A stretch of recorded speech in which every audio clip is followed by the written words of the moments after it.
Most retirees are told that converting to a Roth IRA in retirement is a smart move. But did you know it could cost you over $1 million? After hearing client after client ask about this, I created a simple test to help see whether it's actually worth doing. So in this video, I'll show you what can make Roth conversions a costly mistake and give you the 3 steps to test whether it's the right move for you. So why do so many retirees jump to convert to a Roth in the first place? Ever since you started working, you've been told, save into your 401k or IRA, and one day you'll have the freedom to retire. But here's the problem. When you finally reach retirement, the government steps in and forces you to start pulling money out of those accounts, whether you need it or not. You don't get to choose when or how much. It's like trading one set of handcuffs for another, just with a different label. And it's not just about losing control.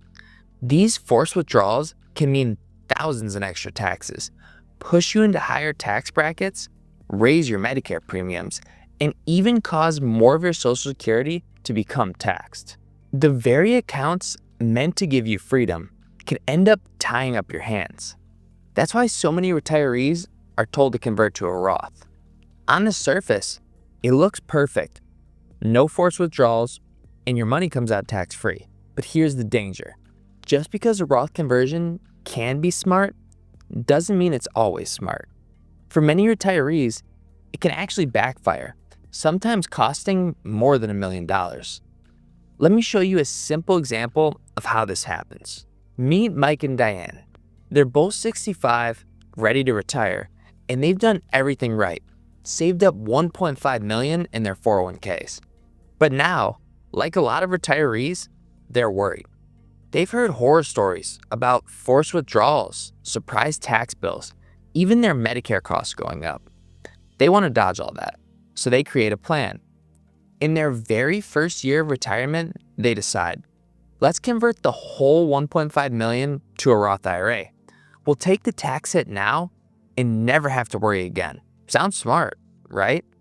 But here's the trap. By converting everything in one go, they rocket themselves into the highest tax bracket. And when we run the numbers, you can see the damage. Their retirement plan actually runs out of money in their 80s. And even if they make it that far, they'd end up with over $1 million less than if they'd simply left the money where it was. Imagine that. Decades of disciplined saving, and instead of traveling, enjoying their retirement, or helping the grandkids, that money disappears into taxes years earlier than it should.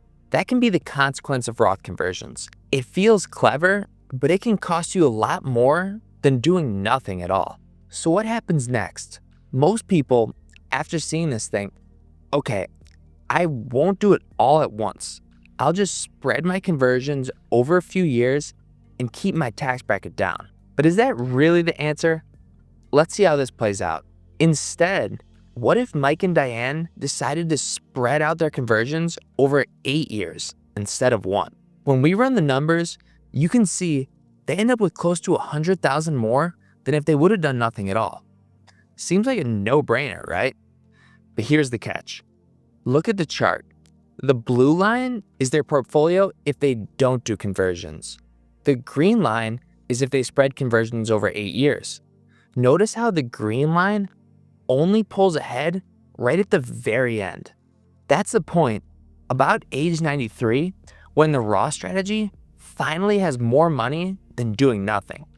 Now, take a look at age 85. If Mike and Diane pass away then, they'd actually end up with about $250,000 less because of the conversions.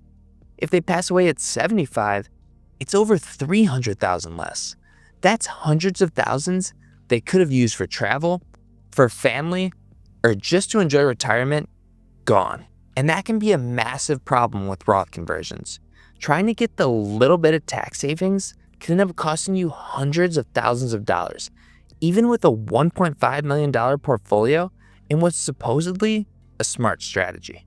So now that you've seen how long it takes a Roth conversion to pay off, you might be thinking, okay, if I know I'm going to live a long time, a Roth conversion can still save me thousands in taxes.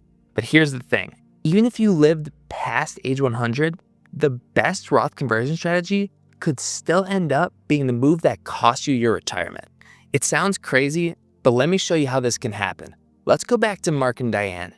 But this time, imagine they retire in one of the worst markets in history, a massive crash in their first year. Without any Roth conversions, their plan still has a 71% chance of lasting through retirement. Painful, but certainly survivable. But if we knew they were going to live to age 100, why not add back in the Roth strategy?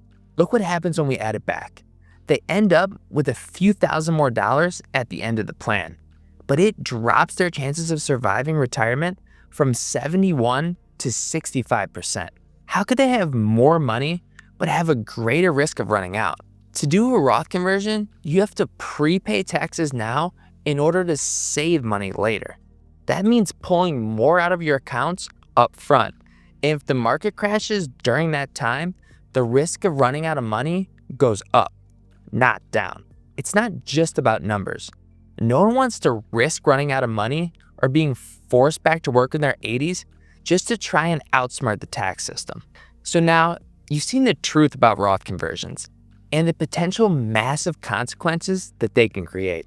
The good news is there's a simple 3-question test you can use to see if a Roth conversion actually makes sense for your situation. And it can give you clarity in just a few minutes.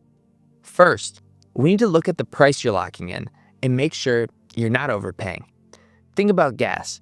If you see the lowest price in months, you'd fill your tank all the way to the top. But if you filled up when prices were high and then they dropped the next day, you know you made a mistake. Roth conversions work the same way. You're paying taxes today, betting it'll save you later. But it only makes sense if your tax bracket will be higher in the future than it is right now. So the first question to ask yourself is, am I in a lower tax bracket today than I will be in the future? If the answer is no, stop here. A Roth conversion probably doesn't make sense. But if the answer is yes, you need to be able to answer this next question, or you could end up draining the very savings you're trying so hard to protect. Let's say you want to convert $10,000. That creates about a $2,000 tax bill. If you can pay that $2,000 with cash from your savings, the full $10,000 makes it into the Roth. But if you don't have the cash and you take $2,000 right out of the IRA to cover the tax bill, then only $8,000 ends up going into the Roth. And if you can only move part of the balance, it defeats the purpose of the whole thing. You're draining all the tax savings to pay for the conversion. So the second question is, do I have after-tax money available to pay the taxes if I do a Roth conversion? If the answer is no, then a conversion might not make sense. But even if you have cash to pay the taxes, there's one more hurdle you need to clear if you want to make sure a Roth conversion actually saves you money. Think about the idea of planting a tree because you want shade. The only problem is a baby tree doesn't give you shade right away. You have to wait years for it to grow before you can actually enjoy it. Roth conversions work the same way for 2 reasons. The first is that the IRS has a 5-year rule. That means when you convert money, you can't immediately pull out the growth tax-free. You have to give it time to sit and grow before you can enjoy the benefits. And the second is that the real payoff of conversions often doesn't show up until much later in retirement. Sometimes not until your 80s or 90s, like we saw with Mark and Diane earlier. So the third question is, do I realistically have enough time for a Roth conversion to pay off? If you can't wait at least 5 years, or if you're not sure you'll need the money that far down the road, a Roth conversion might not be worth it. No one wants to plant a tree they'll never sit under, so make sure you'll actually be able to enjoy the benefits. Now, you can see why Roth conversions can be a huge mistake and how to test if a Roth conversion is right for you. But Roth conversions aren't the only retirement lie out there. One of the biggest myths is that you should always wait to claim Social Security. Watch this video next, where I'll show you why claiming at 62 can actually be the smarter move.